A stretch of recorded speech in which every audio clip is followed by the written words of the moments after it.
Bro டேங்க்ல வந்துட்டு தண்ணி போற கம்ப்ளைண்ட்ஸ் நிறைய வந்துட்டே இருக்கு. அதை எப்படி ரெக்டிஃபை பண்றது?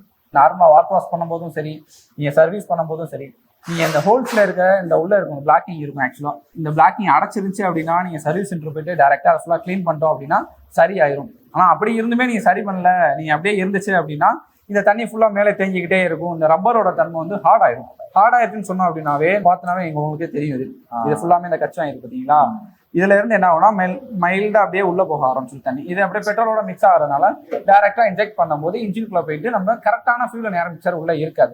தண்ணி போறதுனால வண்டி பிளாக்கிங் இஷ்யூ வர ஆரம்பிச்சிடும் உங்களுக்கு. நீங்க வாட்டர் வாஷ் பண்ணும்போது இந்த லாக் செட்டு, இந்த சுவிட்ச் ஹேண்டில், முக்கியமான விஷயத்துல ஃபுல்லாமே ரொம்ப ஃபோர்ஸ் பண்ணக்கூடாது. ஒரு அதிகமான ஃபோர்ஸ் பண்ணீங்க அப்படின்னா இதுக்குள்ள போக ஆரம்பிச்சிடும்.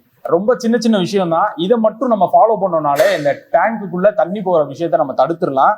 வீடியோ பிடிச்சிருந்துச்சுன்னா மறக்காம லைக் பண்ணி, உங்களுக்கு இந்த மாதிரி கம்ப்ளைண்ட்ஸ் இருந்துச்சுன்னா அதை வீடியோவாவோ இல்ல கமெண்ட் செக்ஷன்லயோ கமெண்ட் பண்ணுங்க.